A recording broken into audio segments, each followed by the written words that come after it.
চমচমৰা চুমৰা কাঠৰ টুকুৰা কি তাই কৰালি তই বিয়া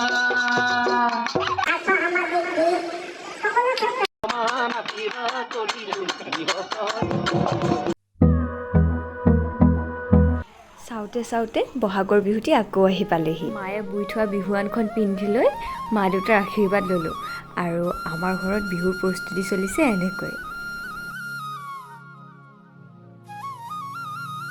আমাৰ ঘৰত শৰাইৰ প্ৰস্তুতি চলি আছেহে আৰু এইফালে খুৰা প্ৰসাদ লৈ আহিয়ে পালে।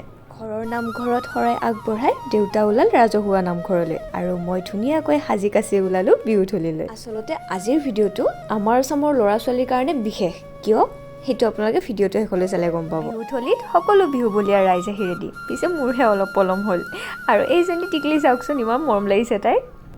আৰু এয়া আমাৰ বিহুৰ প্ৰথম কাৰ্যসূচী পতাকা উত্তোলন। আজিৰ এই দিনটোত সৰুৰ পৰা ডাঙৰ সকলোৱে জাতীয় সাজপাৰ পিন্ধি এই বিহুথলীখনত একগোট হয়। এই কণমানি কেইটা যে প্ৰত্যেকবাৰে সিহঁতে 2-3 দিন ৰিহাৰ্চেল কৰে আৰু ইয়াতে নাচিবলৈ আহে, ইমান মৰম লগা চাওকচোন। আৰু ইয়াত ঢুলীয়া পোৱালি, তাতকৈ ঢোলটোহে ডাঙৰ আকৌ। আৰু এই টিকলা দুটা আমাৰ গাঁৱৰ জয়বিৰু, ইহঁতৰ আকৌ কেতিয়াও এৰাৰি নাই। আৰু এয়া হৈছে আমাৰ বিহুৰ লগত সংগতি ৰাখি কৰা সাহিত্য সভাৰ সম্বৰ্ধনা অনুষ্ঠান।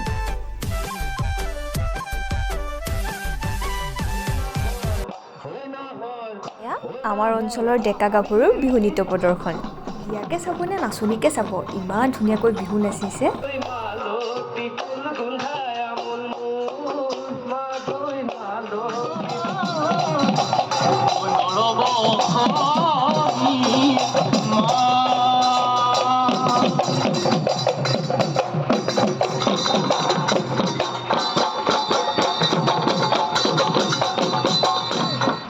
নাচনীজনী ফটো পোজ দিয়াত ব্যস্ত তাই, আৰু মই এইফালে সুদা গ্লাছটো লৈ ৰৈ আছোঁ চাহলৈ। আমাৰ জাতীয় সাজযোৰৰ কিন্তু কোনো তুলনা নাই, নহয়নে?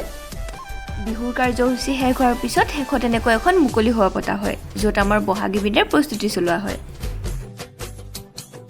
আজিৰ ভিডিঅ'টো আমাৰ চামটোৰ কাৰণে বিশেষ বুলি যে কৈছিলোঁ, সন্ধিয়া গৈ আছোঁ, সদ্যহতে ঘৰলৈ বুলি ওলালোঁ।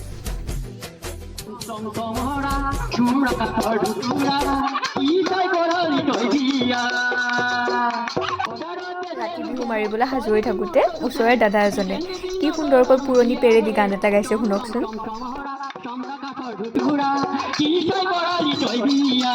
আৰু এয়া আমি সাজু ৰাতি বিহু গাবলৈ।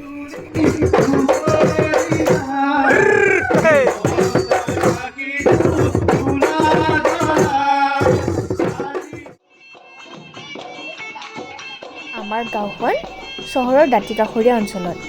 আজিকালি বিহু মানে মঞ্চ বিহু, বিশেষকৈ চহৰত। এনেকৈ সকলোৱে লগ হৈ ঘৰে ঘৰে বিহু মাৰা প্ৰায় নোহোৱাই হৈ গ'ল।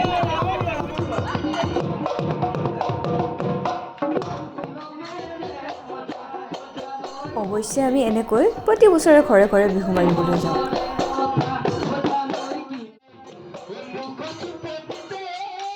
বন্ধুসকল, এই যে ঘৰৰ পৰা সকলো একগোট হৈ বিহু মাৰিবলৈ গাঁৱলৈ ওলাই আহোঁ, নাইবা বিপদে আপদে গাঁওখনত ইজনে আনজনক সহায় কৰোঁ, মই ভাবোঁ সমাজত এই বস্তুটোৰ প্ৰয়োজন আছে। এই কথাটো আমাৰ চামটোৱে উপলব্ধি কৰিব লাগে। হয়তো বহুতে কৰেও। বিহুৰ বিষয়ে মোৰ বিশেষ জ্ঞান নাই, কিন্তু এইটো জানো যে এই পৰম্পৰাবোৰে এতিয়াও আমাক এক কৰি ৰাখিছে, নহয়নে? আৰু এইটোৱে আছিল মোৰ বিশেষ কথাটো। আপোনালোকে কি ভাবে কমেণ্ট কৰি জনাবচোন। আজিলৈ এৰিছোঁ, বাই বাই।